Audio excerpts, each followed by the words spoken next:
Guys, ഞാൻ ഷബീറും കൂടെ riding gears ഒക്കെ ഇട്ട് നാട്ടിലേക്ക് പോവാണ് ഗൈസ്. എനിക്കിവിടെ ചൊവ്വാഴ്ച വരെ നിൽക്കേണ്ട ഒരു കാര്യം ഉണ്ടായിരുന്നു, പക്ഷേ എങ്കിൽ നാട്ടിൽ അതിലും വലിയ കാര്യങ്ങളാണ് നടക്കുന്നത്.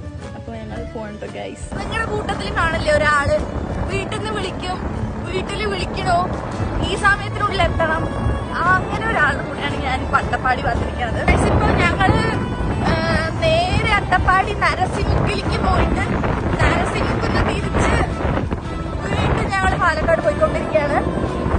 ഒരുപാട് എക്സ്പ്ലോർ ചെയ്യാൻ കിട്ടണില്ല, കാരണം ഇതിന് കൂടുതൽ ആൾക്ക് ഫുള്ള് തിരക്കാണ്.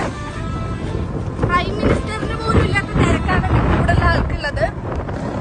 നമ്മള് നമ്മുടെ പ്രകൃതിയും ഈ വൈബൊന്നും ആസ്വദിക്കാൻ പറ്റാത്ത ആൾക്കാരുടെ കൂടെ വന്നു കഴിഞ്ഞാൽ നമ്മള് എവിടെ നിന്ന് കയറണോ വണ്ടിയില് പിന്നെ അവിടെ തന്നെ തിരിച്ചിറങ്ങേണ്ടി വരും. വേറെ എവിടെ ഇറങ്ങാൻ പറ്റില്ല. ഫുൾ നമ്മൾ വണ്ടിയിലിരുന്ന് കാണണം. ഞാൻ ഈ വൈബൊക്കെ ആസ്വദിക്കുന്നത് ഈ ബൈക്കിൽ ഇരുന്നിട്ടാണ്. എന്നോട് ഇറങ്ങി ആസ്വദിച്ചിട്ട്